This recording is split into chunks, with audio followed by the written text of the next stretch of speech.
Hello everyone and welcome to Tom's Tomb of Horror. Hope you're doing good and well. So it's time for another list on the channel, and this time I'm talking about 5 solid standalone slasher films. Now when you think of the slasher film, you probably think of the classic franchises like A Nightmare on Elm Street, Halloween, or maybe Friday the 13th, and the iconic villains from those franchises. But these films are different because they are standalone. There haven't been any sequels, at least to my knowledge. And there are, there's certainly a familiarity to some of these films. They are very much in the slasher style, but also there are some unique features about them, which I think make them stand out as well, and why they are some of my favourite horror films, not just slasher films, but there's a couple of films here which I've come to really enjoy. Now I'm going to work my way here from the most recent film to the oldest, so not in the usual format on the channel where I talk about films from my least favourite to my favourite in a ranking. This time I'm doing from the oldest to newest. And if you're new to the Tomb, do drop a like and a sub because it supports everything that happens here in the Tomb. I'm going to start here with my first pick then, which is from 2023. It is a film called Totally Killer that stars Kiernan Shipka as Jamie, and it was directed by Nahnatchka Khan. So this is a time travel themed slasher film. I think Back to the Future meets Scream, and you're probably not too far away from what you get in this movie. And I think it's a really solid film because partly because of the performances actually, and the relationship dynamic between Jamie and her mum in particular, which I think is really fascinating to watch unfold as this film goes on, because she is travelling back in time to stop this serial killer called the Sweet 16 Killer going on a rampage, effectively. And it's kind of the Scream mystery element as to who that killer is, partly. But there's also a real sensitivity with how it handles the relationship between Jamie and her mum, and her parents generally, actually, throughout the film, which I think is really, really good to watch. There's great chemistry in the film as well with the characters and with the group of friends, which also helps serve it well, I think. And it's one to check out if you want a bit more depth, I think, to your characters in your slasher films. This is definitely one for you. Perhaps not such a standout for its kills, or I still think there's a couple of solid kills in this one, but this is more for you, I think, if you want a bit more depth to your slasher. Now, next up is a film from 2020 called The Last Matinee, directed by a Uruguayan director called Maximiliano Contenti, and it's in the Spanish language. I really like this one. I have to admit, this one just is basically, it's kind of a love letter to the Giallo film, right? But it has some really brutal kills in this one, in this slasher film.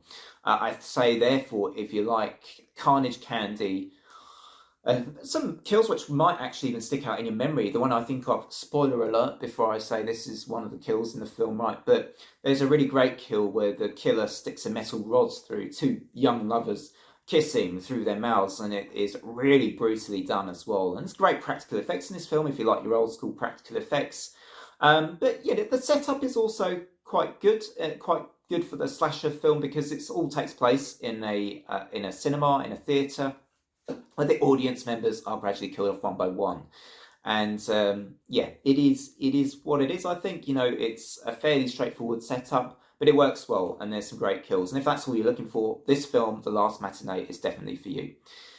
Next up, I'm going to talk about a film from 2018. This is called Hellfest. This was directed by Gregory Plotkin, and it's actually a favourite of mine, and has become a favourite of mine, certainly within the last decade. And I think what elevates this film to being what I would call a really solid, a really good slasher film are its cast of characters, as well as some great kills. I mean, spoiler alert again, but the Mallet kill is a fantastic kill in this film, I think. But I really like some of the characters as well. I think you've got a solid final girl here in Natalie, played well by Amy Forsyth. You've also actually got another final girl called Brooke. You kind of got a joint final girl set up in this one. And you've also got a good character called Taylor here, who I really like, who provides a bit of a fun sort of light-heartedness to the movie, which, sort of takes away any kind of mean-spiritedness there might otherwise be. And there's also some really tense scenes too. And I love the scene where Natalie is kind of like, they're in a theme park throughout the film, and there are these masked killers, but at times the creepiness sort of, you're asked to question as the viewer whether a scene is actually, there's actually a murder happening, or if it's just part of the theme park setup and part of the experience the characters are having. And there's a great scene where Natalie is watching a young girl being killed by one of the masked killers, but she's not sure if it's actually part of the theme park experience or if it's actually happening. That is a terrific scene, I think, in this film, amongst other really good scenes like the guillotine scene as well, which is worth watching. This is actually a really good one in the slasher because it's got a good combination of some likeable characters, good kills, in a good setting like a theme park, and it works. So Hellfest 2018, if you don't know that one, that is worth a look if you're a fan of slashers for sure. Next up is going back actually quite far in time now. We're going back to the 80s, to 1989, so almost 30 years, to talk about Intruder, directed by Scott Spiegel. And this is a really, this is got a great setting, I think, this one. It kind of all happens in a store.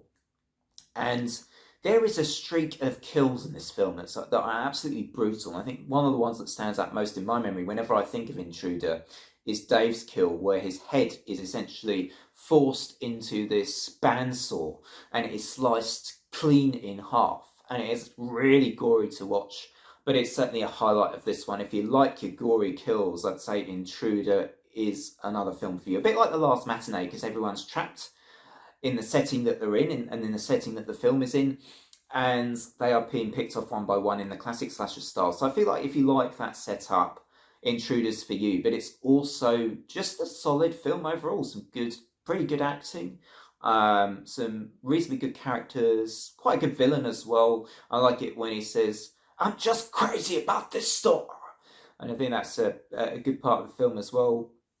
Good twist at the end, good reveal of the killer too, which I kind of like, even if it is kind of fairly predictable, I guess, right? I think this is a good one. Intruder from 1989. Now, the last film I'm going to talk about is probably the cheesiest, and I definitely say the sleaziest on this list, but you come to expect that when you watch a lot of these 80s slasher films. This is Chopping Mall from 1986. It has, of course, Barbara Crampton, who is definitely something of a B kind of 80s horror movie, 80s horror B movie scream queen, and she has been a scream queen actually for a number of years and starred in some really good like hidden horror gems actually. I really like this film. It kind of has that unique feature about it. It's this time a group of 20-somethings trapped, this time in a shopping mall. But that's why the film gets its name, from Chopping Mall. And you have these killer robots that have essentially been created as security guards, but they malfunction. So you kind of have the whole kind of AI sci-fi element of the 80s coming in, and the robots look kind of terrible, but that's what kind of makes the film fun. And it has some fun characters in it. It is a fun time. And it is cheesy. And as I say, it is kind of shallow as well, but that is kind of the appeal of this one as well. I think it sort of works in its campy goofiness with the kills, and it's a fun time, and that's what I get from Chopping Mall essentially. But it is, it's a standalone slasher, so it goes on this list as my number 5 choice. So let me know what you think of each of these 5 films. Have I chosen any ones that you know yourself? Are there any here that you're going to go and check out? Let me know, or do actually recommend to me any standalone slashers that you enjoy. Otherwise, from me, here in the tomb, until the next time, it is bye for now.